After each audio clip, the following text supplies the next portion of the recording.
Hey everyone, I picked up my Honda S2000 Club Racer in the beginning of 2017, and since then I've put 18 track days on the car. With the exception of safety equipment, brake pads, and tires, the car has remained effectively stock. I've said that I would only upgrade the car once I've reached its limits, and I can confidently say that I've reached the limits of the OEM braking system. In order to upgrade the OEM braking system, I decided to pick up the Urge Flow rear rotors. Today, I'm going to share my thoughts on them. You may be wondering why I decided to upgrade the rear brakes and not the fronts. The reason is because the rear brakes are the weakest point in the braking system, and I believe a car is only as good as its weakest component. With Project Mu Club Racer brake pads, I noticed that after 2 laps, the brake pedal feel would change and the rear end of the car would feel like it is dancing under very heavy braking. What was happening was the rear brake pads were fading. The front brakes were forced to do all the work, and the braking performance was unbalanced. The reason why the rear brakes faded much sooner than the fronts is simple: heat. The rear rotors run hotter than the front rotors because the rear rotors are solid while the front rotors are vented. Vented rotors are dramatically better at dissipating heat than solid rotors, which means they will cool down much faster. Now that I've gotten that out of the way, let's talk about the Urge Flow rear rotors. To put it simply, these rotors are a work of art. Each rotor comes well packaged and individually signed off by a quality control engineer that states the maximum runout of the rotor. Each rotor ring is directional with 40 straight vanes, 7 slots, and is accompanied by a lightweight aluminum rotor hat. The 2-piece construction provides many benefits over a single-piece construction. First of all, the rotor hat allows significant weight savings. In fact, this kit will shave a little less than 2 pounds per corner of unsprung and rotational weight. Second, the rotor hat reduces the amount of heat transferred from the rotor ring to the hub and the wheel bearings. Theoretically, this will allow your wheel bearings to run cooler and last longer. Personally, I have never had an issue with rear wheel bearings, but I have read about heavily tracked cars going through wheel bearings every year or two. Third, the 2-piece construction allows the rotor ring to expand and contract independently from the rotor hat. This property makes these rotors less likely to suffer from cracking. To put it simply, 2-piece rotors are superior to single-piece rotors in every way other than cost. Like all performance parts, the Urge Flow rear rotors come with some compromises. The rotors are the same diameter as the OEM rotor at 282 millimeters, but they are 4 millimeters wider than the OEM rotor at 16 millimeters. In order to accommodate the extra width of the rotor, the rear caliper bracket must be modified. Urge sells modified rear caliper brackets for an additional $150, but I decided to go the DIY route. I used an angle grinder to do the majority of the work and then used a Dremel with a grinding stone to grind down the edges that were hard to reach. Once the modification was finished, I painted the caliper brackets with some black caliper paint in order to protect them from rust.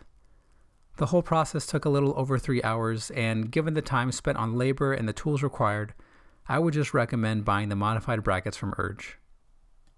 Another compromise with wider Urge Flow rear rotors is that brand new brake pads will no longer fit between the calipers and the rotor.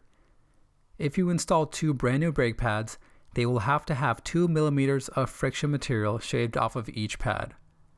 Alternatively, you can install 1 new brake pad and 1 used brake pad and wear the brake pads until the newer brake pad is worn down enough. Well, do the compromises of the Urge Flow rear rotors make it worth it? In order to find out, I went to Buttonwillow and tested the Urge Flow rear rotors back to back against the OEM rear rotors.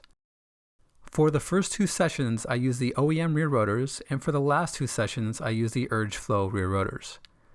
After performing a cool down lap and spending some time rolling around the pits, I measured the temperature of the rear and front rotors using an infrared thermometer. The results were pretty amazing. On the OEM rear rotors, the average rear rotor temperature was 534 degrees, and the average front rotor temperature was 465 degrees. On the Urge Flow rear rotors, the average rear rotor temperature was 315 degrees, and the average front rotor temperature was 442 degrees. The Urge Flow rear rotors dropped my rear rotor temperature 220 degrees and my front rotor temperature 20 degrees. These are merely the temperatures measured off of the track. On track, the results are likely even more dramatic, as the rotor temperatures easily exceed 1000 degrees Fahrenheit in heavy braking zones. As a result of the cooler rotor, the car's braking performance remained balanced throughout the session, leading to more consistent driving on track.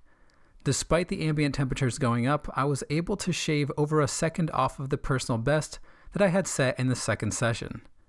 I stepped out of my car telling my buddy that the difference in brake pedal feel was absolutely night and day.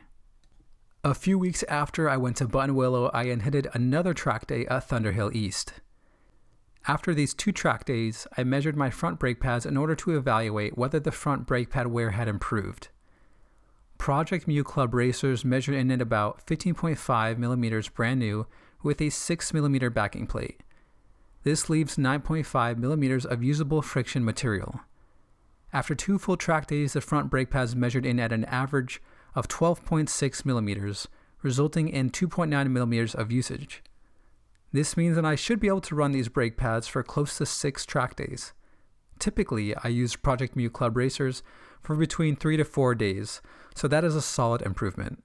Since I know people are going to ask about this, I want to address how the Urge Flow rear rotors stack up to the competition. To set a baseline, the Urge Flow rear rotors cost $750 without the modified rear caliper brackets and $900 with the modified rear caliper brackets. Until recently, the only comparable solution was the Sakibom competition rear brake system. The Sakibom kit used a custom 2-piece rotor with an RX-8 brake caliper. The issue with the Sakibom kit was that it cost upwards of $1,600. In the last few years, a few companies have invented another solution that replaces the custom 2-piece rotor with an off-the-shelf vented Mustang rotor. These kits end up costing around $650 to $700, which is pretty impressive. They have their own benefits, but they do have trade-offs that should be considered. For starters, the RX-8 caliper increases the Honda S2000's rear brake bias because the RX-8 caliper has 20% more braking torque than the OEM Honda S2000 caliper.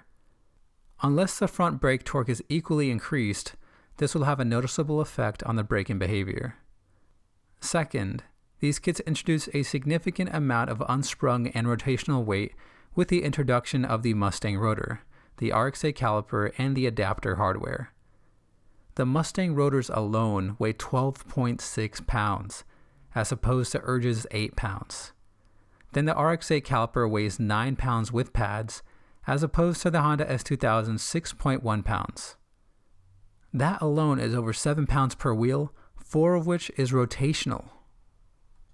Personally, I figured if I was going to spend around $700 to upgrade the rear rotors, why not spend the money on a motorsports grade rotor instead of an RX-8 caliper conversion kit and an off-the-shelf Mustang rotor? Having said all that, if you track your car like me, I highly recommend the Urge Flow rear rotors as a solution to rear brake fade.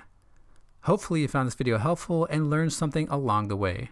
Feel free to leave a comment down below on the rear brake upgrade you've got and how it's been working out for you.